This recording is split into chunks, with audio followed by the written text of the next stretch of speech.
Hey guys, welcome back to my channel. Today I'm going to talk about the real reason behind World War One. So without further ado, let's get started. 28 जून 1914 ये वो दिन था जब एक 19 year old school student ने Austro Hungarian empire का Prince का assassination किया।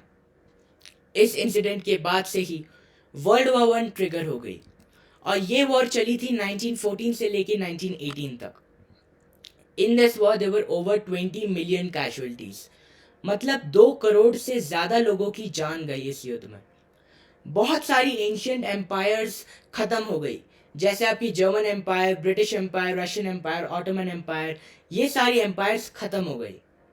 This war was fought between many countries on various continents. अब इसका क्या मतलब होता है? इसका मतलब ये होता है कि ये वॉर यूरोप में तो फाइट हुआ ही, बट जो इन कंट्रीज कॉलोनीज थी बाकी अदर कॉन्टिनेंट्स में, वहाँ पर भी इन्होंने आपस में फाइट किया। तो ये वर्ल्ड वॉर सारे कॉन्टिनेंट्स पे फाइट हुआ था। So all of these constitutes to हमारा वर्ल्ड वॉर वन। बट एक असैसिनेशन से पूरा वर्ल्ड वॉर कैसे ट्रिगर हो गया? अगर ये असैसिनेशन नहीं होता तो क्या वर्ल्ड वॉर नहीं होती? Such a large scale war happens due to a long chain of reasons, और एक ऐसा इंसिडेंस सिर्फ एक स्पार्क क्रिएट करता है। इसको एक एग्जाम्पल से समझते हैं। सपोज मेरे पास बहुत सारा डायनामाइट है और मैं उसमें एक माचिस जला के डाल दूँ, उससे क्या होगा? एक बहुत बड़ा एक्सप्लोजन होगा। लेकिन ये एक्सप्लोजन मेरी मैचस्टिक के कारण नहीं, बल्कि वो डायनामाइट की वजह से हुआ है। 1914 में यूरोप का नक्शा कुछ ऐसा दिखता था। सेंटर में हमारे पास है ऑस्ट्रो हंगेरियन एम्पायर, जो प्रेजेंट डे ऑस्ट्रिया और हंगरी से काफ़ी बड़ी है। जर्मन एम्पायर भी प्रेजेंट डे जर्मनी से काफ़ी बड़ी थी, क्योंकि उस वक्त पोलैंड जैसा कोई देश नहीं था।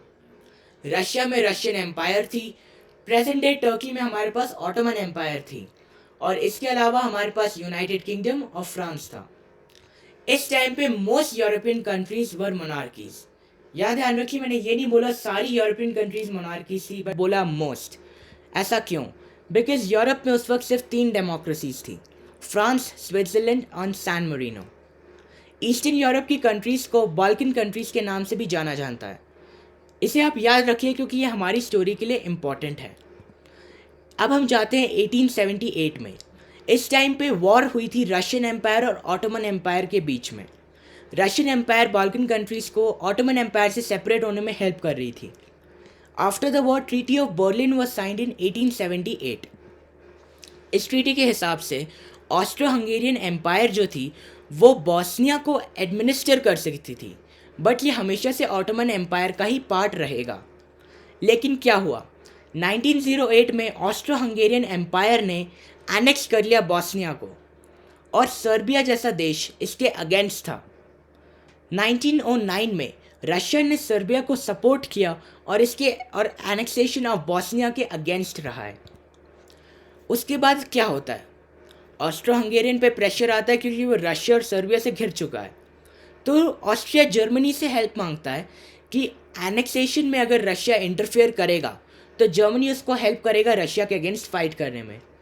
जर्मनी इसमें अग्री कर लेता है बिकॉज ऑस्ट्रो हंगेरियन एम्पायर और जर्मन एम्पायर ओल्ड फ्रेंड्स थे। सेम सिचुएशन रशिया फ्रांस को एक्सप्लेन करता है और समझाता है, फ्रांस को अपने साइड लाता है कि वह जर्मनी और ऑस्ट्रिया के अगेंस्ट फाइट करे। बट फ्रांस बॉस्निया के मैटर में इंटरफेयर नहीं करता, क्योंकि फ्रांस कहता है बॉस्निया तो बहुत दूर है और बॉस्निया के मैटर में वो इंटरफेयर करके करेगा भी क्या। सो रशिया को चुप बैठना पड़ा और एनेक्सेशन ऑफ बॉस्निया को एक्सेप्ट करना पड़ा। इस वक्त के लिए तो वर्ल्ड वॉर की सिचुएशन ख़त्म हो गई। फिर आती है हमारी असैसिनेशन ऑफ फर्डिनेंड। देखो, पीपल ऑफ बॉस्निया तो चुप नहीं बैठेंगे, उन्हें फ्रीडम चाहिए, उन्हें इंडिपेंडेंस चाहिए। सो एक नया रेवोल्यूशनरी मूवमेंट स्टार्ट हो गया। ये रेवोल्यूशनरी मूवमेंट को बोला गया यंग बॉस्निया, और इस रेवोल्यूशनरी को मूवमेंट को सर्बियंस सपोर्ट करते थे। इसका मूवमेंट सिर्फ बॉस्निया का इंडिपेंडेंस गेन करना नहीं, बल्कि सर्बिया को साथ यूनाइट करके एक United south Slavic country form करना था, जिसका नाम था यूगोस्लाविया। और ऐसा होता भी है फ्यूचर में, बट फिर बाद में वो डिसइंटीग्रेट हो जाता है। अब आते हैं हम 28 जून 1914 को। फर्डिनेंड अपनी वाइफ सोफी के साथ एनेक्स टेरिटरी ऑफ बॉस्निया में ट्रैवल करने जा रहे होते हैं। तभी एक group of revolutionaries led by Cabrinovic plan करते हैं इनका असैसिनेशन।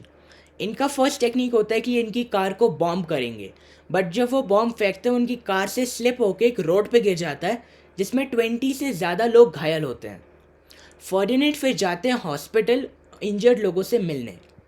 रास्ते में उनकी कार एक गलत टर्न ले लेती है और तब इनका इनकाउंटर होता है एक 19 year old school student Gavrilo Princip से।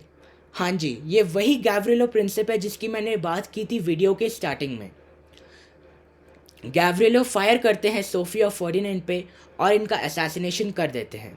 थस ऑस्ट्रो हंगेरियन प्रिंस का असैसिनेशन हो जाता है।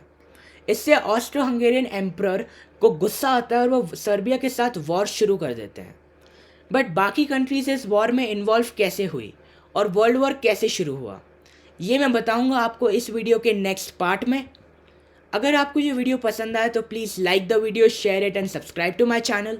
I will link the presentation in the description below. See you guys in the next video. Jai Hind.